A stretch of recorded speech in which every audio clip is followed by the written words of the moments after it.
Ah, la bonne surprise, après avoir évolué dans le rouge toute la journée, l'indice a entamé une nette remontée dans la dernière demi-heure. Il finit à plus 0,10% vers les 5586 points, alors que le flot de publication reste fourni. Pourtant, les raisons de déprimer étaient là. Des indices PMI chinois décevants, des résultats d'Alphabet, la maison mère de Google, inférieurs aux attentes. Le titre d'ailleurs cède 8%, le Nasdaq lui perd 1,24% à 17h40 et le Dow Jones 0,32%. Sur le marché français, Rexel a fait le plein d'énergie acheteuse aujourd'hui en tête du SBF 120.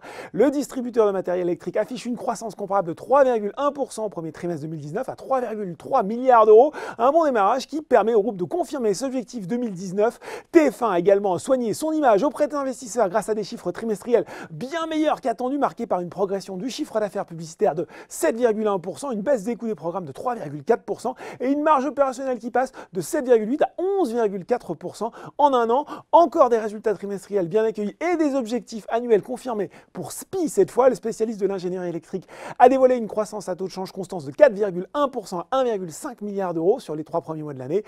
Côté baisse, cette fois-ci c'est Orange qui a vu rouge. La faute à une baisse des ventes en France au premier trimestre, moins 1,9%. Pour la première fois depuis 2 ans, le chiffre d'affaires recule de 0,1% en données comparables à 10,2 milliards d'euros. À noter que le groupe a entraîné Bouygues, Iliad et Altis dans son sillage sur l'SBF 120. Eh bien c'est Score qui souffre le rassureur et pénalisé par Goldman Sachs qui est passé de neutre à vendre sur le titre avec un objectif de cours réduit de 38,30 € à 34,50 €. Sérieuse avarie aussi pour le titre Beneteau au premier semestre, clos fin février de son exercice 2018-2019. Le fabricant de bateaux affiche un résultat net qui passe dans le rouge à moins 1,6 million pour une perte opérationnelle courante de 3,4 millions. Déception aussi pour Thales avec des prises de commandes en repli de 25% au premier trimestre et un chiffre d'affaires en recul de 1,5%.